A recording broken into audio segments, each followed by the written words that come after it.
Hello and welcome. You're watching Head to Head and I'm Oles Gerduk. Eurointegration remains one of the main priorities for Ukraine. Implementation of the EU-Ukraine Association Agreement is still on the agenda. So how has changed the attitude of Ukrainians to European integration in different regions? To talk more about this, we welcome to the studio today Lyubov Akulenko, the Executive Director of the Ukrainian Center for European Policy.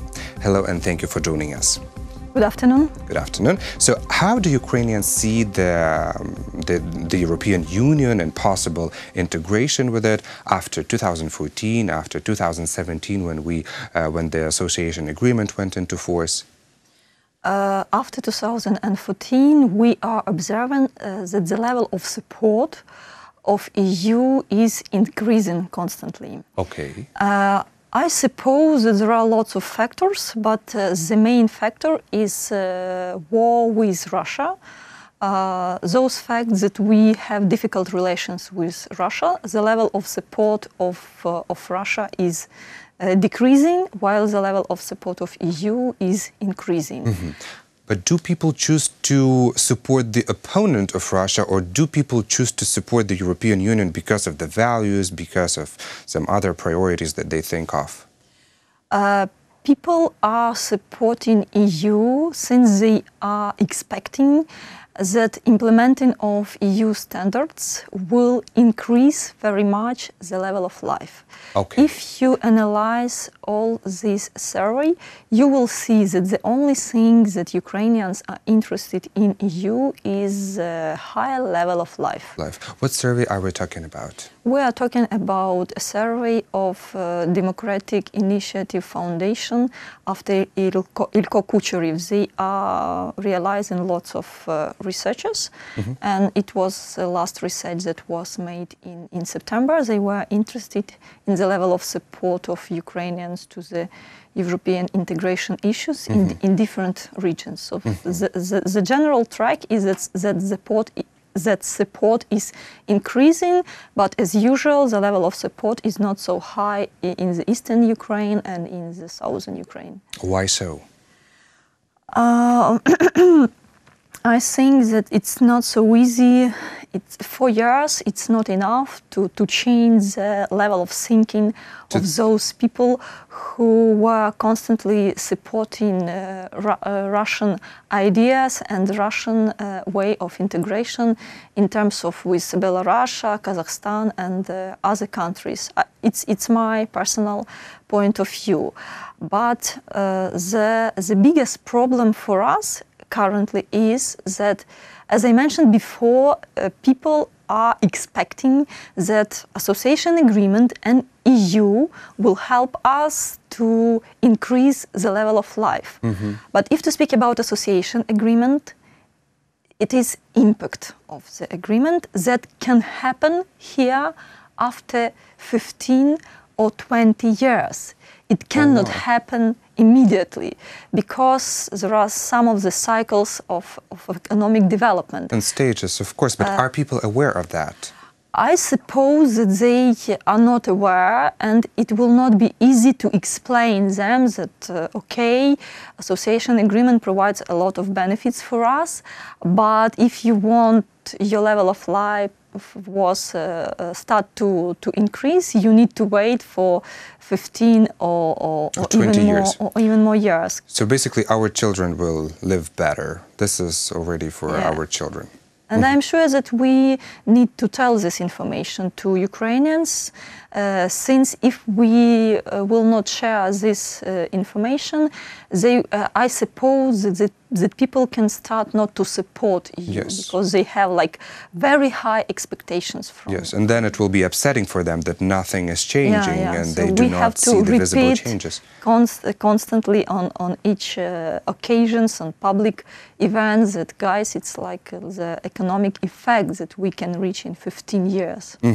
How many people do actually believe that ultimately Ukraine might join the European Union?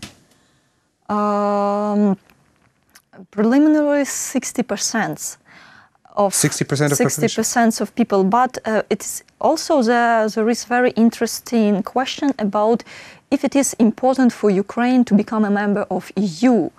And Ukrainians answered that it is not important. The most important is those facts that Ukraine should implement reforms to become more transparent and more developed country. Okay, but then do people have a trust in these reforms, or do people expect the European Union to push more on the Ukrainian government to implement these reforms in a right way? It's another question. I was surprised very much since Ukrainians perceive European Union as institution that is making great pressure on our government, and Ukrainians estimate this fact like positive fact. So for Ukrainians, it's normal fact that European institutions on different levels are making pressure for our government to implement reforms. So currently we have situation, it is not good as for a country to understand, to realize that you have like in an institution, external institutions that is making constant pressure. It means that for us it's difficult to implement reforms by ourselves. But furthermore, Ukrainians does not see any problems that EU are pushing us to make important things. According to this data collected in this survey, are there any issues that worry or bother Ukrainians about Eurointegration?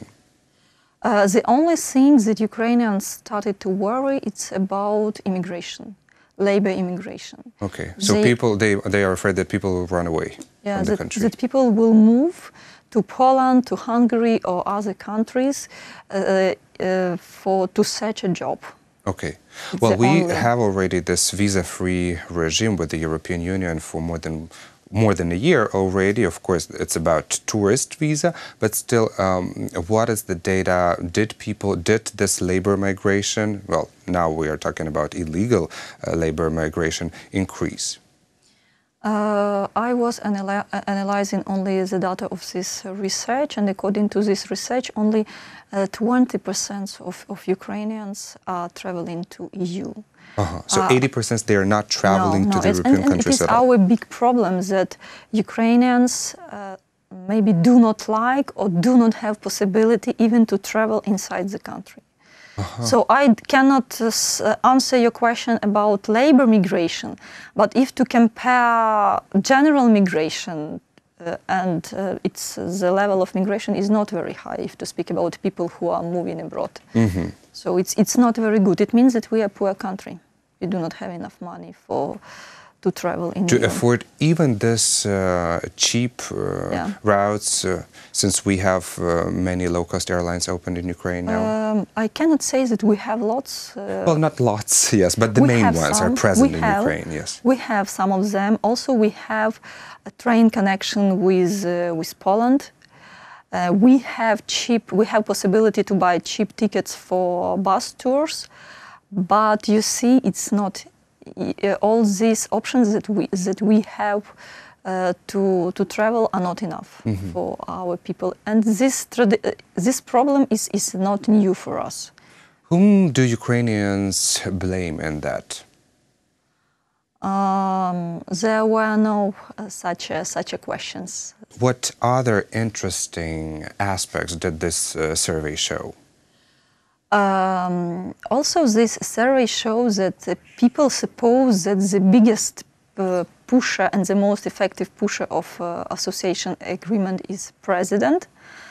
I am a little bit surprised, since president even do not have a possibility to push agreement in the country. He cannot, according to our legislation, he do not have even possibility to make pressure on parliament officially, on parliament, on government, but people perceive that president is the main pusher, and who is... Maybe they think that he is the pusher of this Eurointegration, since this is in his agenda. Maybe they are analyzing activities of our president on international arena and those results that we have with the liberalization, and people just mix visa liberalization with association agreements. They just do not understand that it's like different processes. For Ukrainians, everything that is connected with EU, it's like European integration and association agreement.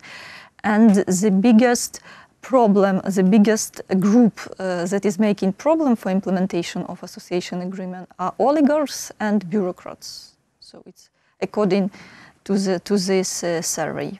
I think that it can be like semi-true, because we have like agrarian group of oligarchs that are interested in implementation of association agreement, and they are great pushers. But other oligarchs and other group of interests are really making lots of problems in implementation of association agreement, because they just do not understand for what we have to implement. We do not have membership perspective.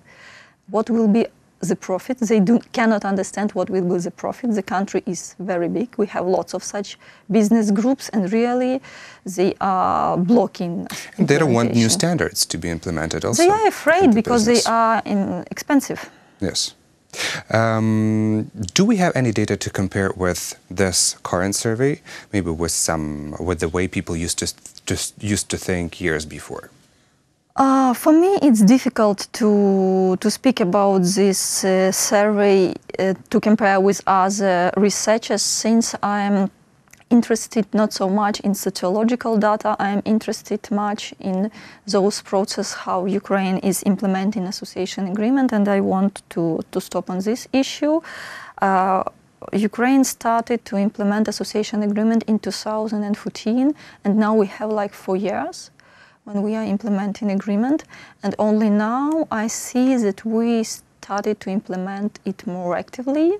And when I was thinking what is the reason that creates such situation, and I have a feeling that it is because those bureaucratic decisions that made our parliament and government, like 6 months ago, they adopted a special roadmap that include the list of draft laws that provides implementation of association agreement. It was like a result of cooperation of these two institutions. And okay, on one side it sounds maybe very technical and funny, but due to this roadmap, we have like first laws in such sectors where before we do not have any results. Results like custom regulations, public health, financial service, and etc., etc. So this plan helps. I mean, they do follow this roadmap. And what is the deadline for this roadmap? I mean, the roadmap is elaborated for 2000. For current year. For the current year. Yeah, as I understand, they will change it and renew every year. But we have to implement all the obligations that are included in association agreement till 2025. Well, let's hope that they will use this effective mechanism if they found it already. But it's not enough. Bureaucratic instruments like roadmaps can help only in those sectors where we do not have group of interests that are blocking the process of legal approximation. We have like transport sector where this roadmap will never help, because business is not ready to introduce all these expensive demands to buy special vehicles for speed limitations for buses, and etc., etc. Well, unfortunately, this is too broad topic for discussion, and let's leave it for another conversation. Okay. We run out of time in this program, but thank you so much for being a guest today in our studio. That was Lyubov Akulenko, the Executive Director of the Ukrainian Center for European Policy. Thank you for watching UATV, and stay tuned for more.